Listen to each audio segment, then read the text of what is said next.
नमस्कार, आप देख रहे हैं समय नाउ। मैं हूं राजेश राठौर। आज एक ऐसी हस्ती से हम मुलाकात करने जा रहे हैं जो इंदौर की सड़क से लेकर दिल्ली की संसद तक सक्रिय रहते हैं और उनके बारे में ये कहा जाता है कि जब से वे पार्षद बने, एमआईसी मेंबर बने या सभापति बने नगर निगम में या सांसद बने, हमेशा उनकी भूमिका सकारात्मक रही है और एक ऐसे निर्विवाद नेता के रूप में रही है जो कभी किसी की निंदा नहीं करते। कुछ इस तरह के सवाल हम शंकर भैया से करना चाहते हैं। आपका बहुत-बहुत धन्यवाद शंकर भैया कि आप इस स्टूडियो में आए। धन्यवाद। शंकर भैया, सबसे पहला सवाल ये है कि जब देश आज़ाद हुआ और पाकिस्तान से आपका परिवार जो है इंदौर आया था और उसके बाद आपके पिताजी ने संघर्ष करके आप सभी भाइयों को पाला-पोसा और सराफा से जो आपकी शुरुआत हुई थी, उस समय का कोई रोचक प्रसंग सुनना चाहता हूँ आपसे मैं। ये बात सही है कि विभाजन के समय उस समय जो हालात थे, उस हालातों में अपने धर्म की खातिर, क्योंकि जो उस समय आगजनी थी, आगजनी के साथ-साथ जी। जो वाक़ये थे, तो वहाँ से सब कुछ छोड़ के जो हिंदू धर्म के लोग थे, उन्होंने वहाँ से छोड़ना शुरू किया और भारत आना प्रारंभ किया। तो मेरा जन्म तो इंदौर में हुआ, सराफे में ही हुआ, जी। लेकिन पिताजी के बड़ों के मुँह से ये सुनते थे किस प्रकार विभाजन की विभीषिका रही और बहुत ही ऐसे दौर से वो गुजरे कि सब कुछ वहाँ होने के बाद सब सब कुछ खत्म हो गया था। वो कुछ साथ में नहीं लाए और यहाँ आके शुरुआत जीरो से खाली हाथ करी, आए थे खाली हिंदुस्तान। हाथ आए थे। जी। और यहाँ पर यहाँ इंदौर में एक साथ अच्छा मिला। खास बात ये रही कि चूंकि संघ से जुड़े हुए थे सिंध में, और ये हमारा सौभाग्य रहा कि सिंध में गुरु जी का जब प्रवास था तब वो शिकारपुर आए थे, घर पे भी उनका आना हुआ। अच्छा। तो संघ से प्रभाव पहले से ही था, तो संघ जी। के कारण इंदौर में जब आए तो जेल रोड पे एक सोनारवाला करके धर्मशाला है। धर्मशाला है, हाँ। उसके पास में एक संघ के कार्यकर्ता रहते थे, उनसे परिचय हुआ संघ के नाते। जी। और उन्होंने यहाँ पर शुरुआती दौर में एक मदद की। जी। और चूंकि जिस व्यापार से जुड़े हुए थे वो सराफे में पहले नौकरी करके और फिर धीरे धीरे काम बढ़ा के किराए की दुकान ली और वहाँ पर व्यापार शुरू किया। और वहीं से फिर सराफे से ही आगे बढ़े और सबको शिक्षा दीक्षा तो यहीं इंदौर में हुई हमारी। लेकिन शुरुआती दौर में बहुत विचित्र था, और मुझे ध्यान है, मैं तो शुरुआती दौर था तो सरस्वती शिशु मंदिर की शुरुआत ही हुई थी। अच्छा। और इंदौर में सरस्वती शिशु मंदिर की शुरुआत हुई थी, मालूताई रानड़े करके जी। शिक्षिका थी, संघ की स्वयं सेविका थी, और वासुदेव नगर में वो घर पे स्कूल चलाती थी। अच्छा। तो मेरी जो शिक्षा हुई वो घर पे हुई, मराठी परिवार में। था स्कूल लेकिन वो घर में था। घर में था, वो जी। 3-4 कमरे में चलता था। तो एक पारिवारिक रूप में प्रारंभिक शिक्षा हुई, एक घर में सरस्वती शिशु मंदिर में। और वहाँ से फिर ये हुआ, तो वो यादें अभी भी हैं कि देख एक ऐसा दौर जब कुछ भी नहीं था, जी। वहाँ से शुरुआत हुई, परिवार धीरे-धीरे आगे बढ़ा और मेरी स्कूली शिक्षा किसी घर में हुई जो सरस्वती शिशु मंदिर था। जी। सराफे के जगदीश भवन में आपका जन्म हुआ। इंदौर की जनता को ये अभी तरह शायद मैं जानता हूँ कि बहुत कम लोगों को पता होगा। तो जगदीश भवन से जो सफ़र शुरू हुआ, उस सफ़र के बारे में भी आप कुछ बताएँगे? बहुत छोटे थे और मुझे ध्यान है जगदीश भवन में नीचे दुकान थी और ऊपर मकान था, जी। और वहीं से स्कूल जाते थे। और सराफे में ही उस समय गुरुवार को सराफे की छुट्टी हुआ करती थी। अच्छा। तो स्कूल रविवार को बंद होता था, पर गुरुवार को भी हम स्कूल की छुट्टी मनाते थे, हाँ। क्योंकि जगदीश भवन में बीच में एक बहुत बड़ा चौक है। हाँ, बिल्कुल मेरे है। को मुझे ध्यान नहीं अभी है कि नहीं हाँ, है। है। बड़ा चौक है, उसमें हम सब खेलते थे। ऊपर कुछ लोग रहते थे, रबड़ी बाकी गुरु वाले हैं, उनका परिवार तीसरी मंजिल पे रहता था। ये रबड़ी गुरु से मेरे को याद आया, आपने उस समय रबड़ी बहुत खाई होगी शंकर भैया। वो उनका जो रबड़ी बनाने की जगह थी, कमरा था, वो हमारे घर के बिल्कुल पास में था। अच्छा लगा हुआ। एक दीवार लगे हुए थी, तो वो बालकनी में हम जब निकलते तो वो रबड़ी बनाते रहते थे। तो हम हाँ। छोटे बच्चे थे, तो उनकी माता जी थी बहुत बुजुर्ग, वो हम बच्चों को बहुत प्यार करती थी। जी। तो वो उस समय रबड़ी खिलाया करती थी और अच्छा उन वो भी बच्चों से लेके हमको पालती थी। तो एक अच्छा एक पारिवारिक माहौल में वहाँ रहते थे। हाँ। और गुरुवार को तो हम नीचे चौक में खेलते थे। हाँ। और मुझे ध्यान है उस समय हमको 20 पैसे मिलते थे या 10 पैसे मिलते थे, मुझे ध्यान नहीं है। जोशी दही बड़े वाला है, उसकी दुकान पहले जगदीश भवन के पास में ही थी, हाँ, बिल्कुल जो पुरानी हाँ, जोशी दही बड़ा दही बड़े फेमस है। वाले की। और ये विजय चाट वाला उसके पास में था। हाँ। तो विजय चाट वाले की 5 पैसे ज्यादा लगते थे, तो वहां हम नहीं जा पाते थे अच्छा क्योंकि अच्छा। वो 5 पैसे ज्यादा लेता था। तो हम ये जगदीश वाले क्या से कचौरी लेते थे या समोसा लेते थे।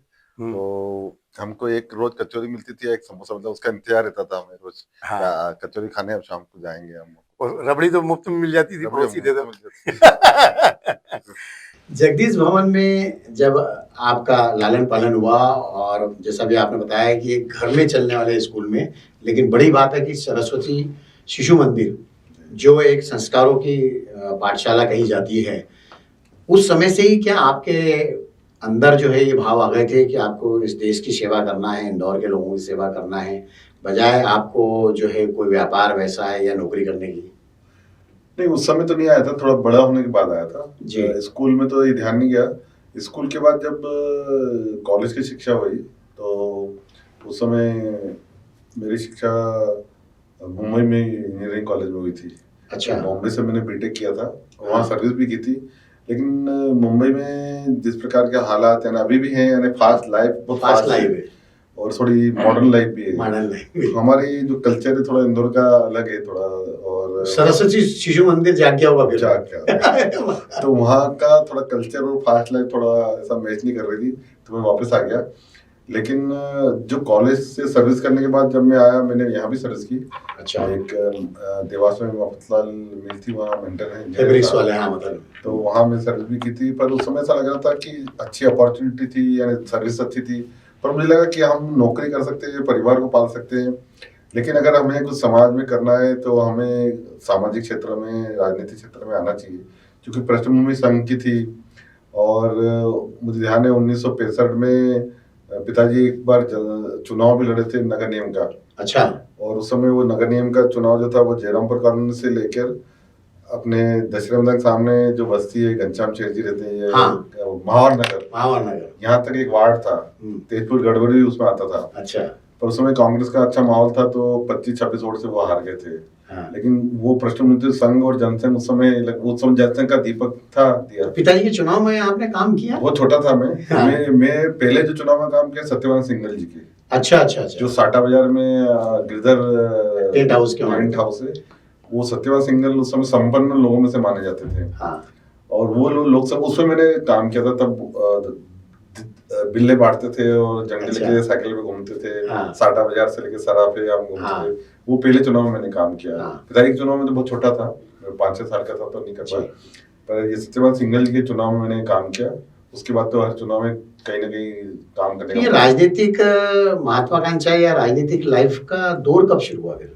नहीं, मैं शुरुआत संघ में था, विद्यार्थी परिषद में, जैसे कॉलेज में विद्यार्थी परिषद में था जी। और विद्यार्थी परिषद में काम करते करते वहाँ चुनाव भी लड़ा मैंने कॉलेज का, और वहाँ यूआर बना। यूआर बनने के बाद फिर जो बॉम्बे यूनिवर्सिटी के इलेक्शन में वहाँ ऐसी स्थिति बन गई थी कि मेरा भी किडनैप हो गया था, जैसे पहले होता था यहाँ। अच्छा। हाँ। पैनलों में होता था। बिल्कुल बिल्कुल। बोल के गया कि आपको विद्यार्थी परिषद कार्यालय में बुलाया, तो मैं चले गया। और मेरे को वहाँ एक मुख्यमंत्री निवास है वर्षा करके, एक हिल्स पे, वो अभी भी है, वर्षा करके मुख्यमंत्री निवास है, वहाँ हमको ले गए थे कि मुझे मालूम नहीं था मुख्यमंत्री निवास है। वहाँ पर रात भर रोका, वोटिंग के बाद छोड़ दिया। अच्छा। मैं वोट नहीं डाल पाया, नहीं लड़ पाया। हाँ। तो उस समय थोड़ा ये था, सामाजिक और राजनीतिक क्षेत्र में चुनाव लड़े। फिर यहाँ जब आया, मैं जयरामपुर कॉलोनी शाखा का बस्ती प्रमुख था। हाँ। तो संघ में तो परिवार जाता ही था, और संघ में काम करते करते, और कई साल बाद पहली बार चुनाव, तो मुझे लगता है नगर निगम चुनाव होंगे 23-24 साल बाद, 85 में चुनाव हुए थे। बिल्कुल 83 में हुए थे। 83 के बाद फिर बिल्कुल 94 प्रशासक काल था काफी टाइम। हाँ, 94 चुनाव, जब दिग्विजय सिंह सरकार आई तब नगर निगम चुनाव शुरू हुए थे। तो उस समय चुनाव में ऐसा संघ से भी था, और उस समय मुझे याद है मैं आंदोलन में गया था, राम मंदिर आंदोलन में जुड़ा था। हाँ। और हमारे दिनेश जी गुप्ता हमारे शाखा के कारवा थे, और पिताजी संचालक बन गए थे उस समय। अच्छा अच्छा। विवेकानंद के संचालक थे। अच्छा अच्छा। तो उस समय राम जन्मभूमि आंदोलन में हम सक्रिय रूप से थे। पर उस समय चूंकि थोड़ा राजनीति का भी था, तो हमको प्रकट वाहिनी में रखा था। उस समय वाहिनियां बनी थी, गुप्त वाहिनी, प्रकट वाहिनी। तो जो गुप्त वाहिनी का काम था वो वहां तक जाने का था। प्रकट वाहिनी का काम था माहौल बनाने का, तो हमको माहौल बनाना था। तो हम भी गए थे आंदोलन में, और माहौल जिंदाबाद, जय जय सिया राम, तो हमको वहीं से रोक दिया और खदेड़ दिया। तो उनको लगा यही राम भक्त है। अच्छा। बाकी जो गुप्तवानी गांव के लोग वो निकल गए थे वो निकल गए थे। तो उस समय दो ऐसे व्यवस्था थी जो हाँ। की गई थी। तो उस समय राम मंदिर के समय फिर कैलाश विजयवर्गीय चुनाव लड़ रहे थे। हाँ। और कैलाश विजयवर्गीय चुनाव लड़ने में स्थिति ये बनी थी कि उस समय उनके पिताजी का निधन हुआ था उसी उसी दौरान चुनाव के दौरान। और उस समय निर्दलीय के रूप में सिंधी समाज के मनोहर देव खड़े हो गए थे। हाँ। और उनका चुनाव चिन्ह था शेर। हाँ। और 4 नंबर में सिंधी बहुल क्षेत्र था। तो और कैलाश जी 2 नंबर से इधर आए थे। तो एक ऐसा लग रहा था कि कहीं ये जो हमारा सिंधी वोट है, जो बीजेपी का ओरिजिनल वोट है, वो कट नहीं जाए। हाँ। तो उस समय मुझे ध्यान है कि आदरणीय ताई जी और कैलाश जी घर आए थे और उन्होंने कहा था कि हमको अब इस जो सिंधी क्षेत्र है उसमें अपने को, जो पिताजी संघ में थे ही सही, बिल्कुल, तो इसमें हमें जो सिंधी वोट है वो डाइवर्ट नहीं हो, इसकी चिंता करना है। तो आप तो है ही सही। तो पिताजी का नाम ही मुखिया था। हाँ। मुखी जमनादास करके संघ में मुखी बोलते थे। बिल्कुल। तो उन्होंने फिर सबकी बैठे बैठे बुलाई। फिर उन्होंने कहा आपके युवा साथियों को भी बाहर निकालो। तो पिताजी ने मुझे बोला कि सक्रिय राजनीति में आओ, कैलाश जी के चुनाव में सक्रिय रूप से भाग लेना है। तो उस समय सक्रिय रूप से भाग लिया। वो एक टर्निंग पॉइंट था जब राजनीति में खुल के आए। और उस समय चुनाव हुए तो चुनाव पहला पार्षद का लड़ा, दूसरा फिर मौका मिला तो दूसरी बार पहला पार्षद का जो टिकट मिला उसको लेकर मुझे कुछ याद आता है कि वो टिकट भी अचानक तय हुआ था, बहुत पहले से तय नहीं था। और ऐसी परिस्थितियां बनी कि आप चुनाव लड़े और फिर सामने से फिर कांग्रेस ने आपके भाई को टिकट दे दिया था। तो देखो वो उस क्षेत्र में थोड़ा ऐसा प्रभाव था पिताजी का, मेरा तो कुछ नहीं था। हाँ। जो था परिवार के था। बिल्कुल। और जो कि मुखिया थे तो उस समय जो छोटा भाई था वो उस समय जो मंत्री थे नंदलाल माटा, उनके खास थे। उनके लड़के के मित्र थे, स्कूल में साथ पढ़ते थे। पास में रहते थे माटा जी भी, आपके घर के पास में था जयरामपुर का। तो उस समय मेरा तो टिकट हुआ नहीं था। तो उन्होंने पहले से उनको मानसिकता बना के रखी थी। और मुझे याद है उस समय कांग्रेस ने चुनाव चिन्ह नहीं दिया था, कांग्रेस पार्टी लड़ रही थी, फ्री फॉर ऑल था। तो उन्होंने फ्री फॉर ऑल के चक्कर में उनको तैयार किया कि तो कोई चुनाव चिन्ह तो है नहीं कांग्रेस का, ये तो सबके लिए ओपन है, आप भी लड़ो। तो उनको तैयार कर दिया। फिर पार्टी ने चूंकि मुझे दिया। हाँ। तो चुनाव बहुत रोचक हो गया था। हाँ, वो चुनाव की रिपोर्टिंग मैंने की थी। लेकिन शंकर भैया तब से मैंने आपको जाना, मैं भी पत्रकारिता में उस दौर में नया ही था, कि आपने अपने भाई के खिलाफ कभी कुछ नहीं कहा। जो भी कहा वो पार्टी को लेकर अपनी बात रखी और वही रवैया आज भी आपका है। इतने सालों की तपस्या, इतने सालों के थपेड़े झेलने के बाद क्या कारण है कि आपके व्यवहार में बदलाव नहीं आया? आप नकारात्मक बात ही नहीं करते हो। नहीं देखिए, नकारात्मक बात करने से तो नकारात्मकता ही फैलती है। आप सामने वाले की नकारात्मक भी अपनी बात सोचो कि उन्होंने नकारात्मक क्यों करा, क्यों ऐसी स्थितियां परिस्थितियां बनी, हम क्यों ना उसको सकारात्मक रूप से लें। हो सकता है हमें कुछ कमी हो, उसको बेहतर करें। तो ये सब ऐसा धीरे धीरे सीखने को मिलता है। और मुझे लगता है कि हम अपना सोच सकारात्मक रखें और सकारात्मक सोच के आगे बढ़ेंगे तो अच्छा अवसर भी मिलते हैं और एक पॉजिटिविटी भी मिलती है काम करने में। आपके ऐसी शांत स्वभाव और नकारात्मक न बोलने का फायदा ये मिला कि आप विधानसभा चुनाव लगातार लड़ने के लिए प्रयास करते रहिए, विधानसभा 4 से, लेकिन सीधे आपको फिर पार्षद से सांसद का टिकट मिल गया। वो दौर की कुछ बातें मैं आपसे जानना चाहता हूँ। तो राजनीति में काम करते हैं तो रहता ही है कि थोड़ा मौका मिले। हाँ। अब एक बार पार्षद लड़े, दूसरी बार जनकर समिति का अध्यक्ष बने, उस समय बॉन्ड की सड़कें आई, पित्त परत की योजना उस समय आई। हाँ। हेमू कालानी चौराहा, कलेक्टर चौराहा, उपराष्ट्रपति तक को आप लेके आ गए थे। उपराष्ट्रपति आए थे, भैरव सिंह शेखावत जी आए थे उद्घाटन करने। हमारे जो महाराणा प्रताप जो काला घोड़ा कहलाता था, साइड में हमने जो ये आज भी दिख रहा है आपको, बिल्कुल अच्छा व्यवस्थित है, उसमें मोदी जी आए थे उसका उद्घाटन करने। बिल्कुल। तो उस समय एक धुन सवार थी शहर में, चौराहा, बॉन्ड की सड़कें, ये जो हमारी अन्नपूर्णा की रोड की बॉन्ड की सड़क है, ये मालवा बीर वाली रोड हाईकोर्ट से जाएगी, हाईकोर्ट के सामने वाली रोड, उस समय बॉन्ड की सड़कें बनी थी। बिल्कुल। तो उस समय एक थोड़ा सा था कि नवाचार इंदौर में हो रहा था, खुशी थी। और उसके बाद सभापति बने। हाँ। तो सामान्य रूप में कार्यकर्ता के रूप में से भाव रहते हैं कि कोई अच्छा मौका मिले तो आगे बढ़े। पर पार्टी समय समय पे देखती, उन्होंने अध्यक्ष बना दिया जिले का। समय लंबे समय नगर अध्यक्ष रहेगा, नगर अध्यक्ष रहेगा। फिर ऐसा लगा कि कुछ वो नहीं, तो उन्होंने फिर इंदौर विकास प्राधिकरण का अध्यक्ष बना दिया। फिर दूसरी बार इंदौर विकास प्राधिकरण का अध्यक्ष बने और फिर पार्टी ने ये मौका दिया। तो पार्टी को ध्यान में रहता है और हर कार्यकर्ता के लिए काम रहता है और हर काम के लिए कार्यकर्ता रहते हैं पार्टी में। आपने जब नगर निगम में काम किया और इंदौर विकास प्राधिकरण में काम किया और पार्टी में काम किया, नगर अध्यक्ष, सभापति और आईडी अध्यक्ष, तीनों समय आपको काम करते दौरान कब बहुत ज्यादा पीड़ा हुई? कौन सी ऐसी घटना है कि आईडी के अफसरों ने नहीं इस बात मानी, या नगर निगम में कोई दिक्कत हुई, या पब्लिक के आक्रोश का सामना करना पड़ा, या पार्टी के कार्यकर्ता का कोई काम नहीं कर पाए? सबका अपना अपना, हर जगह ऐसे मौके आते हैं। हाँ, मुझे ध्यान है कि उस समय हमने जो नगर निगम की बात है, नगर निगम मुझे ध्यान है हमने जवाहर मार्ग पे एलिवेटेड ब्रिज का टेंडर किया था। हाँ, और वो स्वीकृत भी हो गया था, लेकिन स्थानीय स्तर पे उसके विरोध होने के कारण वो हम ब्रिज नहीं बन पाए। आज जवाहर मार्ग की जो रोड की स्थिति है, अगर उस समय शास्त्री जो पटेल ब्रिज से लेके राजमूल्य तक एक ऊपर ब्रिज था और यशवंत रोड पे राजवाड़े पे उसकी आम उतार रहे थे हम। हाँ, तो थ्रू ट्रैफिक हो जाता तो काफी पर वहाँ व्यापारियों का भी थोड़ा विरोध था कि हमारा काम धंधे पर बनाने थे। वो एक था कि अगर होता तो शहर में और ट्रैफिक की व्यवस्था बेहतर होती। तो और उस समय एलिवेटेड ब्रिज की इंदौर को शुरुआत थी, क्योंकि बाकी जगह हो रहा था, हमको लगा था हमको बना है। पर मुझे इस बात की संतुष्टि है कि जो माणिकबाग ब्रिज है, उस पहला ब्रिज नगर निगम ने, आज तक कोई नगर निगम ने कोई रेलवे और ब्रिज नहीं बनाया। हाँ, वो एक ही ब्रिज बनाया उस समय। वो भी उस समय में इसलिए जिद करी थी कि मुझे ध्यान है कि जब मैं पार्षद था, विपक्ष में मधुकर वर्मा महापौर थे, तब हमने बहुत सारे वहाँ आंदोलन करे थे। और आंदोलन करे थे वो इसलिए करे थे कि उधर चौथराम हॉस्पिटल उस समय सबसे अच्छा हॉस्पिटल माना जाता था, इंदौर का सबसे अच्छा हॉस्पिटल चौथराम। और वो जो माणिकबाग ब्रिज जो बंद होता था, वो लगातार 20 से 25 मिनट बंद हो जाता था। वहाँ 3 रास्ते हैं, एक तो जो त्रिवेणी कॉलोनी जाता है वो है आरटीओ तरफ, एक ही, और वहाँ सब्जी मंडी भी हमारी सबसे बड़ी थी, वो ठेले बहुत चलते थे। तो वहाँ सवेरे टेम्पो, ठेले, नगर सेवा, स्कूल की बस, हॉस्पिटल, एम्बुलेंस फंस जाती थी। एम्बुलेंस तो मेरे सामने कई लोगों ने दम तोड़ा। तो हमने कई बार में चक्का जाम किया। मुझे ध्यान है उस समय हमारे खिलाफ प्रकरण दर्ज हुए, तो वर्षों तक चले वो। जो अभी राजेश जैन जो MIC सदस्य, ये हमारे साथ छोटा कार्यकर्ता था उस समय, उसके खिलाफ भी हुआ। वो वहीं रहता है त्रिवेणी कॉलोनी पास में। तो उस समय हमें बहुत सारे आंदोलन भी किए।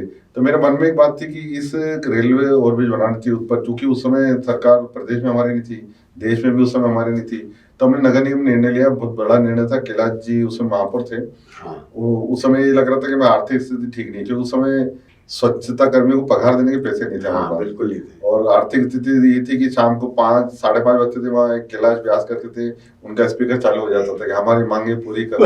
5:30 बजे 5:30 का डंका बजता था और उनका माइक चालू हो जाता था। तो वो दौर से गुजरे थे, लेकिन मन में ललक थी कि करना है।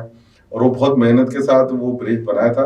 आज वो ब्रिज ऐसा लगता है कि अच्छा आइडियल ब्रिज है। और तब बजट नहीं था, उसके बाद भी धीरे धीरे करके उस ठेकेदार को पेमेंट हुआ बाद में, कई वर्षों बाद, लेकिन वो ब्रिज आज भी अच्छा लगता है। तो ऐसे अलग अलग अनुभव है, नगर निगम हो, आईडी हो, पार्टी का अलग अलग अनुभव रहते हैं। एक और महत्वपूर्ण सवाल मैं आपसे ये पूछना चाहता हूँ कि अब देश की संसद में आप इंदौर की बात बहुत अच्छी तरीके से रखते हैं। नो डाउट कि लगातार आपके बारे में जानकारी हासिल होती है कि आपने सवाल पूछे। मैं पक्ष के नेता के बारे में तो किसी से के बारे में नहीं पूछना चाहता, लेकिन मैं विपक्ष के 2 नेताओं के बारे में आपसे पूछना चाहता हूँ। राहुल गांधी को पप्पू कहा जाता है, आपने उनको कई बार सुना, आपने उनकी हर गतिविधि देखी। और दूसरा, प्रियंका गांधी को इंदिरा गांधी की फोटोकॉपी कहा जाता है। दोनों नेताओं के बारे में आपके विचार क्या है, क्योंकि आपने प्रैक्टिकली देखा है उनको? देखो, राहुल गांधी जी को तो मैंने दोनों सदन में देखा है, पुराने सदन में पिछली बार भी थे, इस बार भी थे। प्रियंका जी इसी बार आई। तो बहुत अंतर है दोनों में।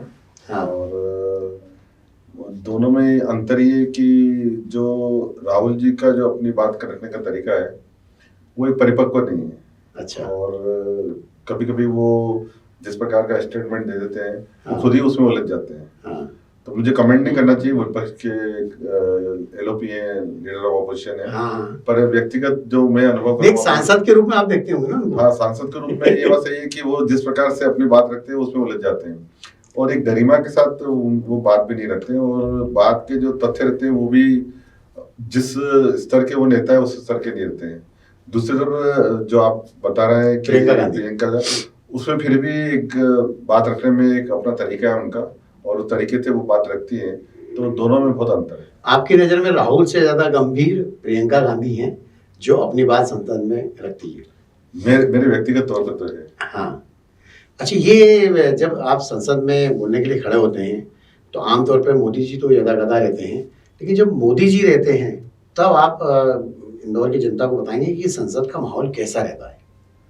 जैसे ही वो आते हैं बहुत उत्साह रहता है हाँ, और बहुत उत्साह के साथ सब उनका स्वागत भी करते हैं और संसद की शुरुआत है उसमें वो रहते हैं, संसद का अंतिम दिन रहता है उसमें वो रहते हैं, बीच में उनके विभाग के जो प्रश्न आते हैं उसमें वो रहते हैं हाँ, और सबसे बड़ी बात ये कहते हैं, मैंने पुराने प्रधानमंत्रियों के बारे में जानकारी नहीं है, हाँ, पर कहते हैं प्रधानमंत्री की जब जब संसद शुरू होती है उस दिन से लेके जब संसद शाम को खत्म हो तब तक वो वहाँ संसद परिसर में उनका जो ऑफिस है उसमें ही रहते हैं और आखिरी दिन तक उसमें रहते हैं।